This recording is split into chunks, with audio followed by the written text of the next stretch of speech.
الحمد لله رب العالمين والصلاة والسلام على سيد الأنبياء والمرسلين أما بعد فأعوذ بالله من الشيطان الرجيم بسم الله الرحمن الرحيم السلام علیکم ورحمۃ اللہ وبرکاتہ۔ ناظرین و سامعین ذی محتشم، آج ہمارا موضوع ہے کہ حضور عالم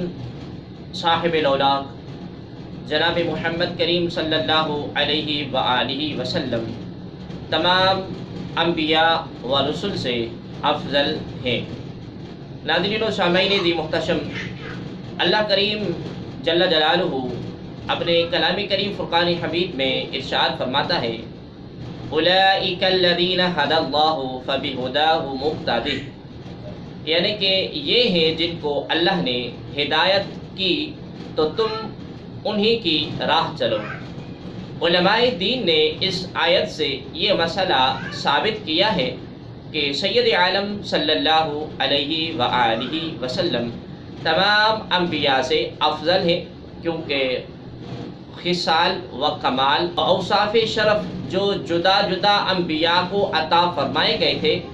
نبی کریم صلی اللہ علیہ وآلہ وسلم کے لیے سب کو جمع فرما دیا اور آپ کو حکم دیا کہ فَبِهُدَاهُ مُقْتَدِي۔ تو جب آپ تمام انبیاء کے اوصاف کمالیہ کے جامع ہیں تو بے شک سب سے افضل ہوئے۔ دوسری جگہ پہ اللہ کریم ارشاد فرماتا ہے تبارک الذی نزل الفرقان علی عبدہ لیکون للعالمین نذیرا، یعنی بڑی برکت والا ہے وہ جس نے اتارا قرآن اپنے بندے پر، یعنی کہ سید انبیاء صلی اللہ علیہ وآلہ وسلم پر۔ اس میں حضور کریم صلی اللہ علیہ وسلم کے عموم رسالت کا بیان ہے کہ آپ تمام خلق کی طرف رسول بنا کر بھیجے گئے ہیں، جن ہوں یا بشر، فرشتے یا دیگر مخلوقات، سب آپ کے امتی ہیں، کیونکہ عالم ما سوا اللہ کو کہتے ہیں کہ اس میں یہ سب داخل ہیں، یعنی کہ اللہ کریم کے سوا باقی جتنی بھی اللہ کریم کی مخلوقات ہیں وہ عالم میں داخل ہیں۔ مسلم شریف کی حدیث پاک ہے، نبی رحمت صلی اللہ علیہ وآلہ وسلم نے ارشاد فرمایا ارسلت الی الخلق کافہ، یعنی کہ میں تمام خلق کی طرف رسول بنا کر بھیجا گیا ہوں۔ علامہ قاری نے مرقات میں اس کی شرح میں فرمایا یعنی تمام موجودات کی طرف، جن ہوں یا انسان، فرشتے یا حیوانات یا جمادات، اس مسئلے کی کامل تنقیح اور تحقیق شرح و بسط کے ساتھ امام قسطلانی کی مواہب لدنیہ میں ہے۔ اور اللہ کریم ارشاد فرماتا ہے ما کان محمد ابا احد من رجالکم ولکن رسول اللہ وخاتم النبیین، یعنی کہ محمد کریم صلی اللہ علیہ وآلہ وسلم تمہارے مردوں میں کسی کے باپ نہیں، ہاں اللہ کے رسول ہیں اور سب نبیوں میں پچھلے، یعنی آخر الانبیاء کے نبوت آپ پر ختم ہو گئی۔ آپ کی نبوت کے بعد کسی کو نبوت نہیں مل سکتی کہ جب حضرت عیسیٰ علیہ السلام نازل ہوں گے تو اگرچہ نبوت پہلے پا چکے ہیں مگر نزول کے بعد شریعت محمدی پر عامل ہوں گے اور اس شریعت پر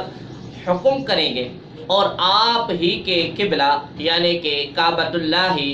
شریف کی طرف نماز پڑھیں گے۔ حضور کریم صلی اللہ علیہ وسلم کا آخر الانبیاء ہونا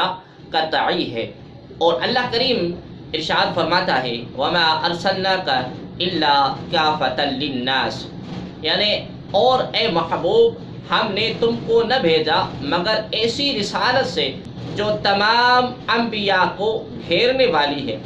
اس آیت سے معلوم ہوا کہ حضور کریم صلی اللہ علیہ وآلہ وسلم کی رسالت عامہ ہے، تمام انسان اس کے احاطے میں ہیں، گورے ہوں یا کالے، عربی ہوں یا عجمی، پہلے ہوں یا پچھلے، سب کے لیے آپ رسول ہیں اور وہ سب آپ کے امتی ہیں۔ بخاری اور مسلم شریف کی حدیث ہے کہ سید عالم صلی اللہ علیہ وآلہ وسلم نے ارشاد فرمایا کہ مجھے 5 چیزیں ایسی عطا کی گئی جو مجھ سے پہلے کسی نبی کو نہ دی گئی۔ 1 ماہ کی مسافت کے رعب سے میری مدد کی گئی، اور تمام زمین میرے لیے مسجد اور پاک کی گئی کہ جہاں میرے امتی کو نماز کا وقت ہو نماز پڑھے، اور میرے لیے غنیمتیں حلال کی گئی کہ مجھ سے پہلے کسی کے لیے حلال نہ تھیں، اور مجھے مرتبہ شفاعت عطا کیا گیا، اور انبیاء علیہ السلام خاص اپنی قوم کی طرف مبعوث ہوتے، اور میں تمام انسانوں کی طرف مبعوث فرمایا گیا۔ حدیث میں سید عالم صلی اللہ علیہ وآلہ وسلم کے فضائل مخصوصہ کا بیان ہے، جن میں سے ایک آپ کی رسالت عامہ جو تمام جن انس کو شامل ہے۔ خلاصہ یہ ہے کہ نبی رحمت صلی اللہ علیہ وآلہ وسلم تمام خلق کے رسول ہیں، اور یہ مرتبہ خاص آپ کا ہے جو قرآن کریم کی آیات اور احادیث کثیرہ سے ثابت ہے، اور سورہ فرقان کی ابتدا میں بھی اس کا بیان گزر چکا ہے۔